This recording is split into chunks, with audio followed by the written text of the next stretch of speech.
What's up, everybody? Welcome to Podcast Now. I'm Alex, and in this video, I want to give my way too early predictions on Scream 7. So talk a little bit about what I think could happen in that movie. Again, way too early, before casting, before filming, before the movie comes out. But, we do have a little bit to go off of. I really believe that. I think the idea is pretty clear that there is a little bit, at least a little bit, of mimicking between Scream 1 being Scream 5, Scream 2 being Scream 6, and then Scream 3 being Scream 7. Now, I honestly think they did a really good job with the copycatting of 6 with 2, and we'll talk about it in this video. But just so you know, because we're talking about Scream 7, we are going to spoil Scream 6, so obviously turn away now if you haven't seen the movie. Obviously, the biggest thing, college, right? College, I guess Mindy's speech, which I'm not saying like she copied a Randy speech, but her speech being, okay, let's explain how this is similar to Scream 2,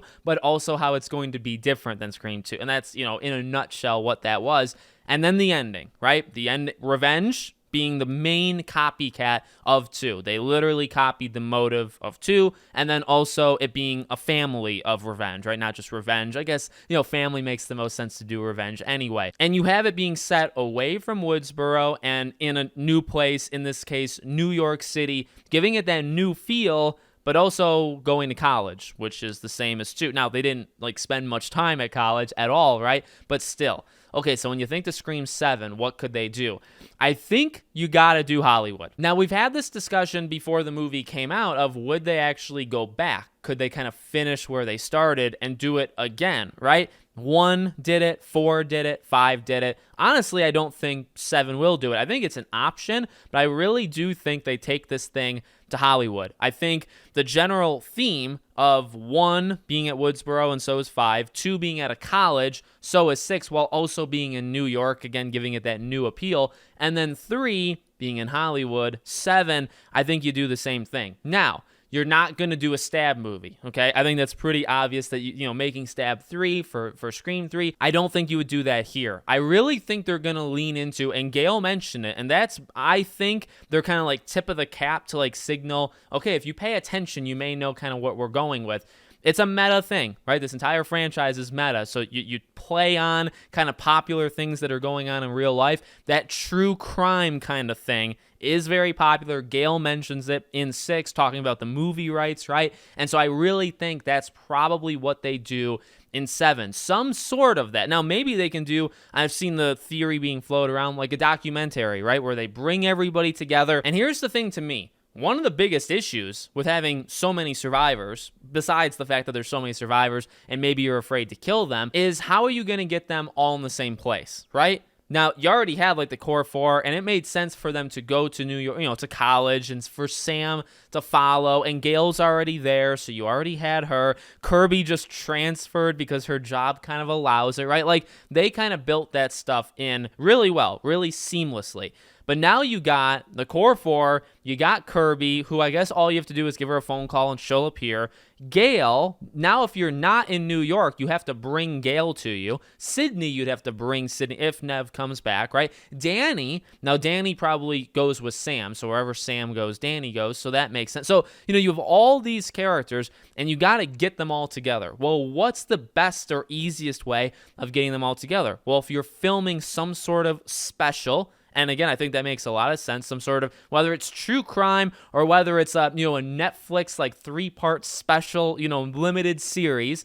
And you do that, and what's the theme? You talk to the past survivors about their life. Honestly, it's kind of in line, not entirely, but it's kind of in the same theme as what the TV show, right? I mean, the TV show for a season 3, the idea was that the killer would start taking out the actresses and actors of these characters. They'd go after the real people because it was kind of all a show, and it'd be very meta in that way. This wouldn't be the exact same thing because I do think this would be a lot more like Scream 3, right? You got these people coming in as advisors, stuff like that. They're being interviewed for their past. They're being interviewed for, how did you take out Ghostface at, this movie or this period, right? I think that would make a ton of sense because it would be similar enough to 3 because you're filming something or you're making something, but you're not making Stab. You're making a true crime thriller thing, you're making an episodic mini-series, whatever it is, it's the same thing, but it's modernized, which is kind of the idea of this entire, 3-part trilogy, is you're doing it again, but you have to mix it up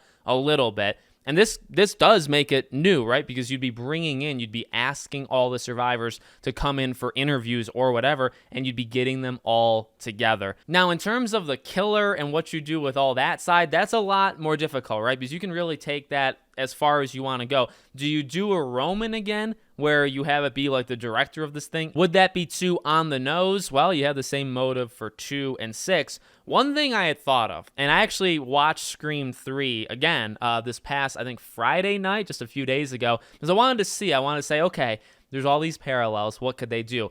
I think first to Randy. What Randy says to Sidney and gang in Scream 3, talking about when you're in the third movie, right, kind of all bets are off, but also more specifically, it always goes back to the past and something kind of big changes, like everything that I think he says, like, get rid of it. And what did that mean for 3? Well, it went back to her mom, right, Maureen Prescott, and it went back to her half-brother in Roman. So what could they do for this one? I really think they could maybe do something with Tara. I think Sam and the Billy kind of inside her thing, I think that'd be a huge part of this movie, right? Because you have to decide whether she snaps and she stays snapped, or she snaps and she gets brought back to the light, or she gives it up for good. I imagine this kind of like light versus darkness thing, the Star Wars stuff. I think at the end of the movie, she banishes Billy kind of from like her head. You never see him again. Like, that's the theme, right? I do think that happens. But what happens before then, I do think she can kind of be like possessed, or, this kind of trance that she was in a few times in Scream 6 that I've talked about. I think you can do that again, and you can do it even more. But I really think when you say going back to the past, like to kind of learn something that you didn't learn, I think you got two options. And actually, they both revolve around the same character, and it is Tara. I really think you may lean into her being a little nuts herself, right? At the end of 6, she's crying, but she's also laughing when she kills Ethan, okay? I think she kind of liked it. At least a little bit. And then when Sam spares, right, Bailey, and then Tara gives her the head nod. Now, like, yes, people nod all the time, but you only tilt your head sideways a little bit in these movies if you're one thing. And that's kind of a killer, right? So, like, Sam did it right before she shot Quinn. Tara does it there. Well, Sam was in the Ghostface outfit herself, right? Like, there's definitely something to that head nod. So I guess what I'm thinking is when you say go back to the past, because I do think those are the themes that stay, right? I think the idea is it's the Mindy thing. It's Mindy's speech where she says, okay, here's how it's similar to Scream 3 in this case, or she said 2, obviously, for this one. Here's why it's similar to Scream 3, and then here's where we're going to start to break off. And where it's similar, I do think, is kind of in the themes. They're going to be on a movie set or a limited series set. And another theme is forget what you know. There's always going to be something new. You're going to add something kind of to 5. Now, they already added to 5, right, by giving Richie a family and all that stuff. There's only a couple of things that can keep happening. One thing you can do is give Richie a mastermind. I guess that would be the thing for Roman, right? So Roman not only being a relative of Sidney, which, again, you can maybe do that with Tara. You can maybe explain, hey, maybe their mom is not, I mean, she's like a drunk and kind of like a loser in these movies, it sounds like, right? But maybe you can say she was also kind of messed up, and Tara, therefore, is also messed up. You maybe want to put Tara in the same boat as Sam. I think you can do that. I think that's the family element of it, right? Something that relates to the main final girl. In 3, it was Sidney, and then the relation is to Roman. In this one, I do think it would be Sam, and the relationship would be to Tara. I think you'd find something out about Tara that we didn't know already. And I think it's already kind of been hinted at that she also is maybe a little loose up there, that, things can kind of switch as well. And then another thing that you have to think about with Roman and then the connection to the Scream 7